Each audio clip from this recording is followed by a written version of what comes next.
सारे मुसलमान आतंकवादी नहीं है, मैं मानता हूं, लेकिन सारे आतंकवादी मुसलमान क्यों होते हैं, इस पर भी प्रश्न चिन्ह खड़ा होता है। राकेश टिकैत जी के आंसू पर सारे जाट इकट्ठे हो जाते हैं, लेकिन एक पुत्र क्या कर देगा, अगर आज भी दिल्ली की और पूरे हरियाणा के और भारत की खाप एक मंच पर जाट बालक के नाम पर नहीं आई तो हिंदुत्व खतरे में। क्यों बोल रहा हूं, क्योंकि जाट मतलब हिंदुत्व की रक्षा करने वाली वो मार्शल कौम, ये मार्शल कौम है। लेकिन अगर जाट भी नहीं खड़ा हो तो चैलेंज है हिंदुत्व को कि अगर जाट खड़े हो तो हिंदुत्व खतरे में आ जाए। मुझे लगता है जाटों को एक होना चाहिए, क्योंकि इन पर हमारी जिम्मेदारी है। अंतर केवल ही और भी का है।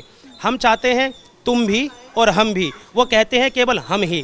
केवल और केवल सारा विश्व इस्लाम का अनुकरण करे, इस कारण से वो भयभीत रहते हैं। और मुझे लगता है इस्लाम अपने आप में अब पूरे विश्व के लिए खतरा बनता चला जा रहा है, जिसका पहला अगर कोई आघात है तो वो हिंदुत्व है। क्या लगता है जिस तरह से लगातार हिंदुओं को टारगेट किया जा रहा है, एक तरफ स्टेटमेंट आते हैं, बयान आते हैं कि मुस्लिम डरा हुआ है, क्या डरा हुआ मुस्लिम इस तरह की घटना को अंजाम दे रहा है?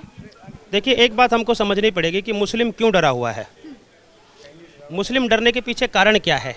भारत के सारे चाहे मौलिक अधिकार हों या अनेक प्रकार के अधिकारों का वह दोहन करता है, उनका यूज़ करता है, प्रयोग करता है। और मुझको लगता है कि जिस प्रकार से संपूर्ण विश्व में भारत का मुसलमान सुरक्षित है, कहीं का मुसलमान सुरक्षित नहीं है। अगर उसके बावजूद भी उसके मन में भय व्याप्त है तो मुझको लगता है भय के पीछे कारण ये हो सकता है कि जो उनके द्वारा जिहादी मानसिकता को भारत में इस्लामीकरण का जो काम किया जा रहा है उसके पीछे उसका भय का कारण हो सकता है। अन्यथा मुझे नहीं लगता कि भारत का मुसलमान किसी प्रकार का भय में है। जो गलत करता है उसको भय में रहना भी चाहिए। अगर वो गलत हैं तो निश्चित तौर पर वो भयभीत हैं। लेकिन क्या लगता है जिस तरह लगातार ऐसी घटनाओं को अंजाम दिया जा रहा है, इसके पीछे है क्या, आखिर साजिश क्या है? देखिए, एक बात बड़ी महत्वपूर्ण रूप से हम सबको समझनी पड़ेगी। भारत एक हिंदू राष्ट्र है और ये देश का दुर्भाग्य है कि जब देश का विभाजन हुआ और विभाजन के बाद जिनको पाकिस्तान जाना चाहिए तो वो भारत में रुके। और इस लंबे समय तक इस देश पर राज करने वाली एक सरकार रही जिसको हम कांग्रेस सरकार करते हैं। मुस्लिम तुष्टीकरण अगर प्रारंभ हुआ तो कांग्रेस के राज पर प्रारंभ हुआ। मैं एक बात को आपको समझाना चाहता हूँ, इस्लाम क्या है। इस्लाम चाहता है कि पूरे विश्व पर इस्लाम का राज हो, और वो कहते हैं इस्लाम तभी स्थापित हो सकता है जब उसका रास्ता भारत की ओर से निकलेगा। अंतर केवल ही और भी का है। हम चाहते हैं तुम भी और हम भी, वो कहते हैं केवल हम ही। केवल और केवल सारा विश्व इस्लाम का अनुकरण करे, इस कारण से वो भयभीत रहते हैं। और मुझे लगता है इस्लाम अपने आप में अब पूरे विश्व के लिए खतरा बनता चला जा रहा है, जिसका पहला अगर कोई आघात है तो वो हिंदुत्व है। तो क्या लगता है भारत जैसे देश में भी इस्लाम को ज़्यादा तवज्जो दिया जा रहा है या फिर इस्लाम कायम करने की कोशिश की जा रही है? देखिए, इस्लाम भारत में है, इस्लाम भारत में आया, भारत के लोगों ने उसका सम्मान किया, स्वीकार किया, भारत के अंदर इस्लाम आने लगा। लेकिन जिस प्रकार से इस्लामिक तुष्टीकरण प्रारंभ हो गया, पॉलिटिकल पार्टीज़ ने उसका वोट बैंक के लिए प्रयोग करना शुरू कर दिया। लेकिन एक बात हमको समझनी पड़ेगी, इस्लाम अर्थात क्या।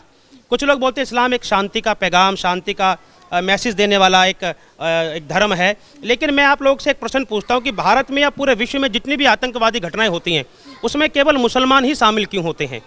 सारे मुसलमान आतंकवादी नहीं है, मैं मानता हूं, लेकिन सारे आतंकवादी मुसलमान क्यों होते हैं, इस पर भी प्रश्न चिन्ह खड़ा होता है। और उदाहरण मैं देता हूं, भारत ही नहीं, आज जितनी भी यूरोपियन कंट्रीज़ हैं, आज जहां जहां इस्लाम बढ़ रहा है वहां के रहने वाले लोग अपने धर्म से वंचित हो रहे हैं, उन पर आघात किया जा रहा है। चाहे स्विट्ज़रलैंड उठा लीजिए, चाहे आप रशिया उठा लीजिए या कोई भी अन्य राष्ट्र उठा लीजिए, जहाँ जहाँ इस्लाम जाता है वहाँ पर खतरा उत्पन्न हो जाता है। और भारत इसका एक ज्वलंत उदाहरण है। हम जम्मू कश्मीर को देख सकते हैं, हम केरल को देख सकते हैं, जहाँ जहाँ मुसलमानों की आबादी बढ़ती है हिंदुत्व खतरे में आता है। यहाँ भी ऐसा ही हो रहा है। इस सादीपुर खामपुर गांव में लगातार इनके जो अधिग्रहण हो रहा है उस कारण का ही परिणाम है कि नीतीश की हत्या हुई। और मुझको लगता है अगर कोई सरकार, शासन, प्रशासन कोई कठोर काम नहीं करता तो मुझे लगता है 2-3 महीने बाद क्या होगी, एक नीतीश दोबारा आएगा। हिंदू समाज को सजगने की जरूरत है। लेकिन सर अगर देखें हम तो दिल्ली में लगातार ऐसी घटनाओं को अंजाम दिया जा रहा है, मंगोलपुरी हो, सुंदर नगरी हो, चाहे अब ये शादीपुर हो। तो क्या लगता है कि दिल्ली में कानून व्यवस्था किस तरह है? कानून व्यवस्था पे क्या ये घटनाएं अब सवाल खड़ा करती हैं? मैं एक बहुत महत्वपूर्ण बात बोलता हूँ, दिल्ली की कानून व्यवस्था किनके कारण से खराब हो रही है। आप आंकड़े उठा के देख लीजिए, जहाँ हिंदू आबादी रहती है वहाँ पर कानून व्यवस्था कैसी रहती है और जहाँ मुस्लिम लोग रहना प्रारंभ कर देते हैं और वहाँ की सुरक्षा व्यवस्था क्या है। जहांगीरपुरी के दंगे और दिल्ली में यमुना पार के दंगे हम सब जानते हैं कि आम पार्टी का पार्षद ताहिर हुसैन किस प्रकार से उसकी संलग्नता थी। लेकिन एक बात को आपको समझना पड़ेगा, एक जाट बालक की हत्या करके, मैं बड़ी महत्वपूर्ण बात के चैनल के माध्यम से बोल रहा हूँ, जाट बालक करके हमको क्या मैसेज दिया गया मैं बताता हूँ। अगर जाट बालक की भी हत्या कर दी गई और जाट समाज नहीं खड़ा हुआ तो उनको लगने लगा है अगर जाट समाज भी नहीं खड़ा होगा तो और जाति भी नहीं खड़ी होगी। तो जाटों पर आघात कर कर ये चैलेंज दिया गया है कि जाट समाज भी नहीं खड़ा हुआ। जाट समाज कौन? जो हिंदुत्व की रक्षा करने वाली मार्शल कौम है। अगर ये भी नहीं खड़े हुए तो वो स्वतंत्र होकर ये सोचने लगेंगे अब भारत को परास्त कर सकते हैं, क्योंकि देश की रखवाली करने वाले जाट, जय जवान जय किसान का जयघोष करने वाले जाट रेजिमेंट, अगर जाट आज ना खड़ा हुआ तो हिंदुत्व खतरे में आ जाएगा। मुझे लगता है पूरे भारत के जाटों को एक होकर अगर हम राकेश टिकैत जी के आंसू पर सारे जाट इकट्ठे हो जाते हैं, लेकिन एक पुत्र क्या कर देगा, अगर आज भी दिल्ली की और पूरे हरियाणा के और भारत की खाप एक मंच पर जाट बालक के नाम पर नहीं आई तो हिंदुत्व खतरे में। क्यों बोल रहा हूँ? क्योंकि जाट मतलब हिंदुत्व की रक्षा करने वाली वो मार्शल कौम, ये मार्शल कौम है। लेकिन अगर जाट भी नहीं खड़ा हो तो चैलेंज है हिंदुत्व को कि अगर जाट खड़े हो तो हिंदुत्व खतरे में आ जाएगा। मुझे लगता है जाटों को एक होना चाहिए, क्योंकि इन पर हमारी जिम्मेदारी है। लेकिन इसका समाधान क्या है?